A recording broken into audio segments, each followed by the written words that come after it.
Why personal finance is so difficult? I wanted to tell you a story. You see, a few years back, I was working as an engineer in a US multinational company in the test and measurement industry. Let's call the company AGT. My department was making equipment used by mobile phone makers like Apple or Samsung to check and confirm their iPhone or Galaxy phones are working fine before being sold to consumers like you. When I was hired, my role and responsibility was write the software to check our equipment to work flawlessly and accurately before we send them to Apple or Samsung. Despite I had no experience whatsoever in the telecommunication industry, my hiring manager said, "Can you hit the ground running?" And I said, "I could be." And he said, "Great, you are hired." After my first orientation week, I dived in to learn the ropes of how the software or the programming language actually operates or how it's being used internally within AGT. Now that is like you learning a completely new language. The only difference is this is a software language instead. I was being assigned the ownership of a certain set of test stations and its corresponding software used in an automated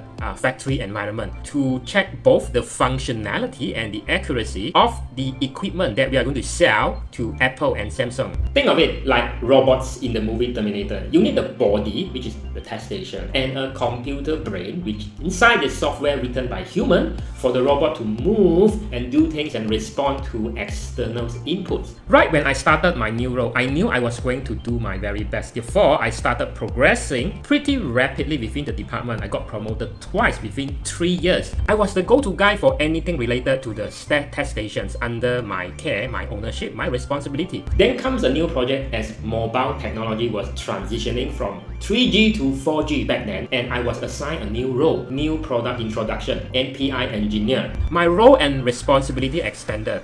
In this new added role, I was the test engineer lead working with the design engineers, and then it was the project manager in charge of managing the new local manufacturing line setup, which also means I was dealing with vendors, suppliers to ensure timely delivery of all the moving parts. And then my manager said, "Hey, why don't you become a mentor engineer as well, train up the new engineers?" All of this was awesome as I become more senior, gained my manager's trust. I got to work cross-functional roles, working with internal and external stakeholders, becoming very visible around the office, and got a chance to travel to US and UK to work with my counterparts. But I started to notice something about myself pretty early on, but actually it started to get worse and worse. You see, it got to the point where I am constantly bombarded by questions from people who are waiting for me to make every single decisions, and queries by multiple higher-ups managers from same department, different department, whom I have to answer to a point where I felt like trapped inside this sinking Titanic where the water level was up to nose. I would take restroom breaks and I would go into one of these restroom stores in another building where I would go in there and lock the door. I recall I would just sit on the toilet bowl and feeling like I cannot breathe because every single minute in the office was so overwhelming. Often I feel this heavy throbbing thing on my chest, and yet I just remember wishing time would just stop like bullet time in Matrix. There's so much that was expected of me, and being a perfectionist, I feel like there's so many hats I need to wear, and I need not to screw up and disappoint everybody because all eyes are on me.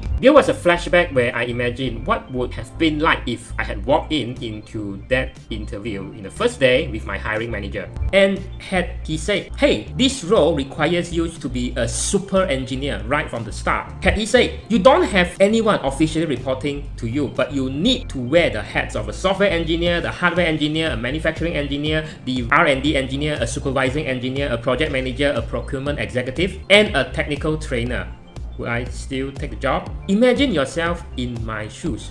You need this. Making sure you understand how each test equipment operates and their tech specs, and then making sure the software or the app you write works and without errors. Making sure you understand how the product works from the R&D department and how the product interacts with end users in a real life environment. So you could write the application to simulate this scenario in the manufacturing line. And on top of that, making sure the manufacturing line is set up on time so that department can meet its production volume goals, shipment goals, and revenue target for the year. And when things do not go as expected, I had to roll up my sleeves and troubleshoot the issues. Why the app is not running? Why the test equipment is not behaving like it should? Now, is it a problem with my setup or is it a problem with the product? The list could go on and on and on, but I look at that and I think, what if I had walked in the first day and say, is this everything I need to do right now? You've got to be a good software developer, a hands-on hardware guy, attending meetings and writing emails that do not end up stepping on anyone's toes. Or sometimes you have to sugarcoat any problem that arises, so you buy yourself time to figure out ways to resolve that issues later. Explaining why issues happen without triggering panic, why certain decisions needs to be made, writing update reports to higher ups. You also have to be diplomatic, possess excellent negotiation skill, follow-up skills, persuasion skills, patience to deal with very difficult people,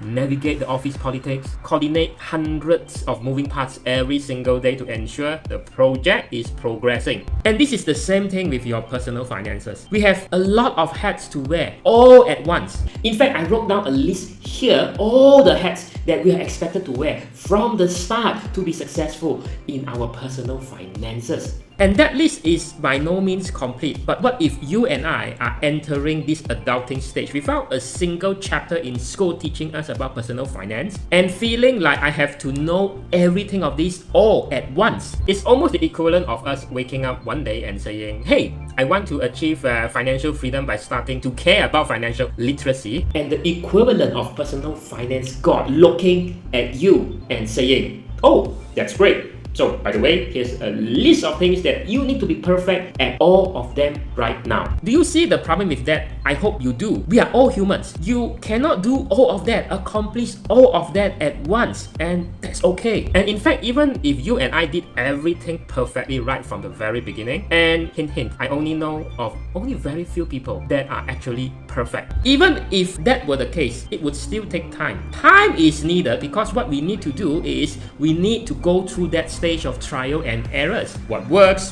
what don't. So literally, even if you do everything correctly, following every single book theories out there are still external factors and outside forces at play beyond your control that determines the success or the failures of what you do. Now there are ways, of course, to shorten that time, but even with all of that, it would still take time because the second factor is you and I is about something about how these things works that they cannot be rushed. Like for example, investing. You can take up to 5 years to really see decent returns from your investment. Now example, Katie Wood's ARK funds get an average annual returns of 39%, but the first 3 to 4 years, the annual returns are nothing to shout about, right? I talk about this matter in this video. You cannot deliver a baby in 1 month with 9 women, although you want a baby as soon as possible. Now the internet today can be very fast, online shopping can be very speedy, but the fruits of labor from investment takes years for you to actually see the result. It's just how the things work. And when we see others so-called overnight success, we fail. We see the past 10 years of blood, sweat and tears that was being put into attain that success that you saw. And there are going to be roadblocks, detours, potholes, traffic congestion along the way that test us and try to help us understand what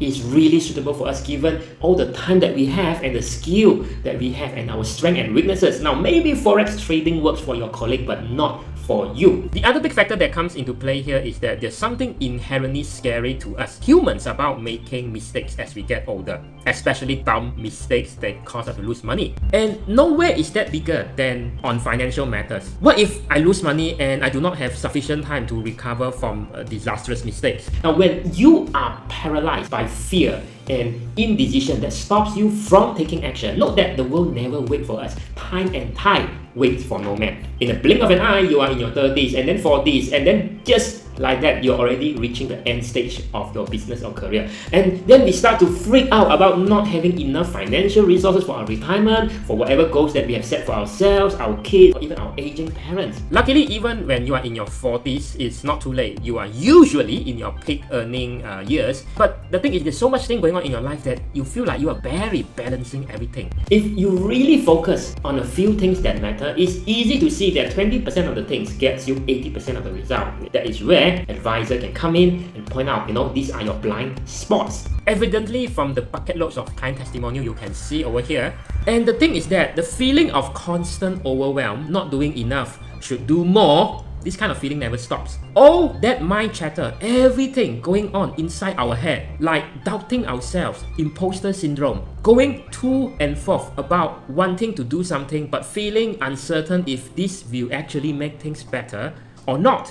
And in face of that, it is status quo. nothing changes. But that also make you feel restless. Can you relate? So you have all these hats you are expected to wear, yeah, and you're expected to know, and you're expected to do well into going into this adulting stage. And then progressing into different stages of our lives. Here is what I recommend for you. Yes, you watching? I want you to pick one hat and aspect to focus on right now and improve it. And then once you have made some progress wearing that hat, I want you to repeat and pick another one. In fact, I do have one video here on how could you make less mistakes and get ahead than your peers. And the thing is, here's a hint for fresh graduates, especially the hat that you should be wearing right now. Now, it's rarely technical, like getting really good at reading a stock price chart or reading annual reports on what undervalued stocks to buy. It is rarely that. The answer is almost always, how do I make fast progress in my career that enable me to make more money so the older you get, you worry less about money, be in control of your finances, outdo your peers financially, get actionable knowledge, and not wait 20 years to see result.